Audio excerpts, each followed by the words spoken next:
લીંબાદ police સ્ટેશનમાં સન 2019માં ₹1,51,000ની ઘરફોડ ચોરીના ગુનામાં છેલ્લા 5 વર્ષથી નાસ્તા ફરતા આરોપીને પકડી પાડતી સુરત શહેર લીંબાદ પોલીસ ઇન્સ્પેક્ટર એસબી પટેરિયા સાહેબનાઓની સીધી દેખરેખ તથા સૂચના મુજબ તથા સેકન્ડ પોલીસ ઇન્સ્પેક્ટર વીએ જોગરાણા સાહેબનાઓના ટેકનિકલ માર્ગદર્શનથી ગંભીર પ્રકારના ગુનાઓમાં નાસ્તા ફરતા આરોપી શોધી કાઢવા સારું સર્વેલન્સના પોલીસ સબ ઇન્સ્પેક્ટર જીવી દિહોરા તથા સર્વેલન્સ સ્ટાફના માણસો સાથે પોલીસ સ્ટેશન વિસ્તારમાં પેટ્રોલિંગમાં હતા. દરમિયાન એચસી વિરેન્દ્રસિંહ, રણજીતસિંહ તથા પીસી સાજણભાઈ કાનાભાઈ નાઓએ તેઓના અંગત અને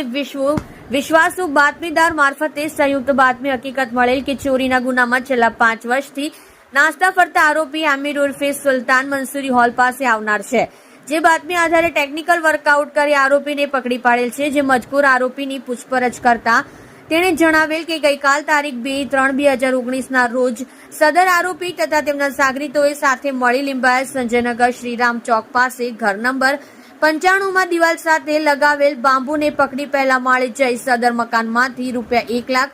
રોકડા તથા સોના ચાંદીના દાગીના મળી કુલ્લે ₹1,51,000ની ચોરી કરી અને સદર ગુનામાં તેમનો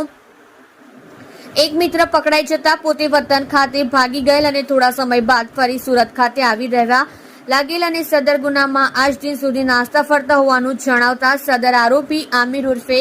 સુલતાન હૈદર અલી શેખ, ઉંમર વર્ષ 24, રહેઠાણ પ્લોટ નંબર 38, રૂમ નંબર 2, અલ્લાહ રખા મંસૂરીના મકાનમાં ભાડેથી રામનગર મંસૂરી હોલ લીંબાયત સુરત વિરુદ્ધ કાયદેસરની કાર્યવાહી